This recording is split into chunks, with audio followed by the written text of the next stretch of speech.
दोस्तों, सहायक निदेशक राज्य बीमा प्रावधान निधि विभाग 12 ने 11 जून 2024 को आप देख सकते हैं मुख्य ब्लॉक शिक्षा अधिकारी ब्लॉक अटरू जिला 12, श्रीमान मुख्य ब्लॉक शिक्षा अधिकारी ब्लॉक छिपा बड़ौद जिला 12, विकास अधिकारी पंचायत समिति किशनगंज जिला 12 को पत्र लिखकर प्री पे मैनेजर के माध्यम से वेतन और एरियर से नियम विरुद्ध एनपीएस अंशदान कटौती को लेकर एक पत्र यहां पर इन्होंने लिखा है, डायरेक्शन इन्होंने जारी की है। 11 जून 2024 को ये पत्र लिखा था।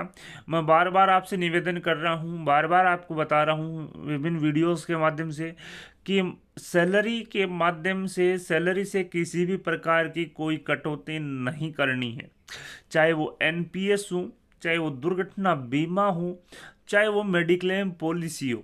किसी भी प्रकार की सैलरी से कटौती नहीं की जाएगी, ना तो प्री पे मैनेजर किसी के माध्यम से की जाएगी, ना ही पे मैनेजर के माध्यम से की जाएगी। सबसे पहले मैं आपको बता देता हूँ बेसिक, इसके बाद में बात करते हैं कि जो सहायक निदेशक हैं राज्य बीमा एवं प्रावधान निधि विभाग 12 ने पत्र क्यों लिखा है। मैं बता दूं, सबसे पहले सैलरी से किसी भी प्रकार की कटौती नहीं की जाएगी, वो चाहे वो एनपीएस हो, चाहे वो दुर्घटना बीमा पॉलिसी हो, चाहे वो मेडिक्लेम पॉलिसी हो। आपको क्या करना है, संविदा कर्मचारी जो खुद है वो एनपीएस खाता संबंधित बैंक में खुलवाएगा, एनपीएस का अंशदान खुद जमा करेगा अपना हिस्सा और जो राज्य सरकार का हिस्सा। इसके बाद में प्रमाण पत्र प्रस्तुत करेगा, उस प्रमाण पत्र के आधार पर जो एनपीएस आपने जमा की है उसका 50% हिस्सा आपको पुनर्भरण किया जाएगा। और ये जो हिस्सा है वो जो पुनर्भरण करने का जो सिस्टम है वो प्री पे मैनेजर या पे मैनेजर में अदर अलाउंसेज के रूप में आपको यहाँ पर मिलेगा। यानी कि सैलरी से किसी भी प्रकार की कोई कटौती नहीं करनी है। इसी प्रकार से अगर आप दुर्घटना बीमा पॉलिसी लेते हो, मेडिक्लेम पॉलिसी लेते हो, तो सैलरी से कोई कटौती नहीं होगी। संविदा कर्मचारी ये पॉलिसी खुद लेगा, खुद इसका प्रीमियम जमा करेगा। इसके बाद में प्रमाण पत्र प्रस्तुत करने पर उनको एक मुश्त राशि जो है वो यहाँ पर रिफंड होगी, पुनर्भरण यहाँ पर किया जाएगा।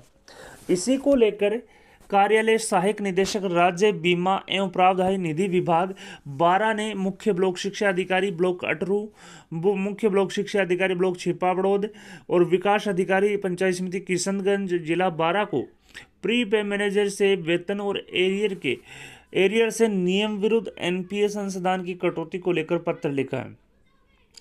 इन्होंने संयुक्त शासन सचिव वित्त बीमा विभाग का पत्र दिनांक 14 अगस्त 2023, निदेशालय राज्य बीमा एवं प्रावधान निधि विभाग जयपुर के पत्र क्रमांक 1460 दिनांक 22 अगस्त 2023 का भी रेफरेंस यहाँ पर दिया है।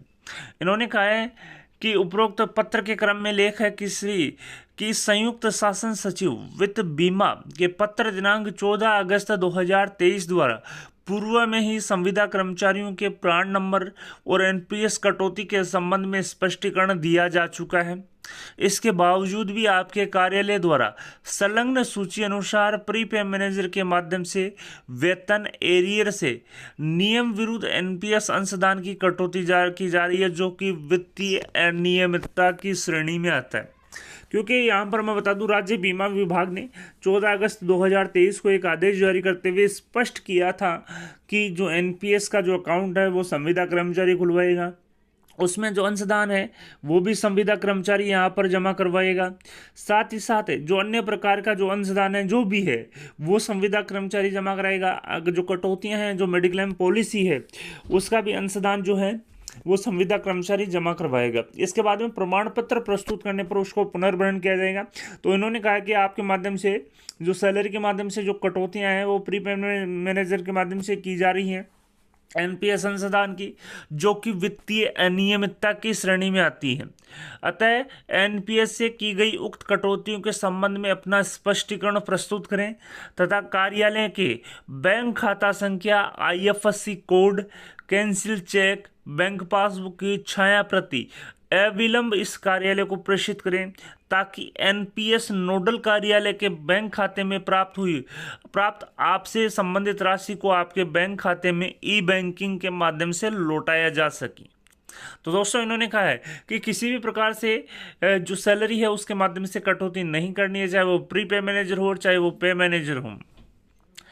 अब और साथ ही साथ इन्होंने कहा है कि आपने जो राशि जो कटौती की थी वो इस कार्यालय में प्राप्त हुई है, जो कि वित्तीय अनियमितता की श्रेणी में आती है। साथ ही साथ इन्होंने बैंक खाता संख्या, IFSC कोड, कैंसिल चेक और बैंक पासबुक की छायाप्रति मांगी है, ताकि जो NPS का हिस्सा राज्य बीमा एवं प्रावधान विभाग 12 में प्राप्त हुआ है उसको वापस संबंधित के बैंक खातों में ई-बैंकिंग के माध्यम से लौटाया जा सके। साथ ही साथ इन्होंने कहा है कि आगामी भविष्य में इस प्रकार की कटौती की वजह से उत्पन्न होने वाले किसी भी प्रकार के वित्तीय और न्यायिक प्रकरणों के लिए संबंधित DDO स्वयं जिम्मेवार होंगे। इस कार्यालय की उन प्रकरणों के प्रति कोई जवाबदेही नहीं होगी। आप देख सकते हैं सहायक निदेशक राज्य बीमा प्रावधान निधि विभाग 12 के हस्ताक्षर से पत्र जारी किया गया है। तो इन्होंने स्पष्ट कर दिया है कि आप किसी भी प्रकार से वेतन और एरियर से नियम विरुद्ध अंशदान की जो NPS अंशदान है उसकी कटौती नहीं कर सकते। ऐसी कटौती जो आप करते हैं वो वित्तीय अनियमितता की श्रेणी में आती है। साथ ही साथ इन्होंने प्री पे मैनेजर के माध्यम से और पे मैनेजर के माध्यम से किसी भी प्रकार की NPS कटौती, मेडिक्लेम पॉलिसी और अन्य जो कटौतियां हैं चाहे वो दुर्घटना बीमा पॉलिसी नहीं करने का लेकर एक पत्र जारी किया। साथ ही साथ स्पष्टीकरण भी इन्होंने मांगा है। साथ ही इन्होंने आगामी भविष्य में चेतावनी भी दी है कि किसी भी प्रकार की कटौती आपको नहीं करनी है। अगर आप करते हैं तो आप स्वयं जिम्मेवार होंगे। इसके लिए जो राज्य बीमा एवं प्रावधान निधि विभाग 12 है वो किसी भी प्रकार से न्यायिक और वित्तीय प्रकरणों के लिए जिम्मेवार नहीं होगा। साथ ही साथ इन्होंने जो कटौतियाँ SIPF में जमा की है उसको लेकर इन्होंने मुख्य ब्लॉक शिक्षा अधिकारी अटरू, छिपा बड़ौद और विकास अधिकारी पंचायत समिति किशनगंज 12 से संबंधित के बैंक खाता, IFSC कोड, कैंसिल चेक और बैंक पासबुक की छायाप्रति मांगी है, ताकि जो NPS का जो हिस्सा अंशदान जो प्राप्त हुआ है वो संबंधित के बैंक खाते में ई-बैंकिंग के माध्यम से लौटाया जा सके। साथ ही इन्होंने चेतावनी दी कि आगामी भविष्य में इस प्रकार के कटौती की वजह से उत्पन्न होने वाले किसी भी प्रकार के वित्तीय और न्यायिक प्रकरणों के लिए DDO संबंधित जो है वो जिम्मेवार होंगे। SIPF 12 किसी भी प्रकार से जिम्मेदार नहीं होगा, न ही इस कार्यालय के उन प्रकरणों के प्रति कोई जवाबदेही होगी। तो दोस्तों मैं बार बार आपसे निवेदन कर रहा हूँ कि जो आप NPS की जो अंशदान की जो कटौती है, जो दुर्घटना बीमा पॉलिसी का जो प्रीमियम है, मेडिक्लेम पॉलिसी का जो प्रीमियम है, वो सैलरी से आपको कटौती नहीं करनी है। अगर आपके कार्यालय में कोई कटौती करता है तो आप उसे रोकें कि जो संविदा कर्मचारी हैं उसकी किसी भी प्रकार से सैलरी से कोई कटौती नहीं करनी है। संविदा कर्मचारी ऐसा अंशदान और कटौतियां जो है वो स्वयं जमा कराएगा। प्रमाण पत्र प्रस्तुत करने पर उसको जो है NPS में 50% हिस्सा, मैक्सिमम सैलरी का 10% और जो दुर्घटना बीमा पॉलिसी और जो मेडिक्लेम पॉलिसी है उसका एक मुश्त जो प्रीमियम का जो राशि है वो यहाँ पर पुनर्ग्रहण की जाएगी। वीडियो पसंद आए तो अपने दोस्तों के साथ लाइक और शेयर करना न भूलें। आपके अपने YouTube चैनल राजस्थान बेरोजगार छात्र संघ को सब्सक्राइब करना। धन्यवाद दोस्तों।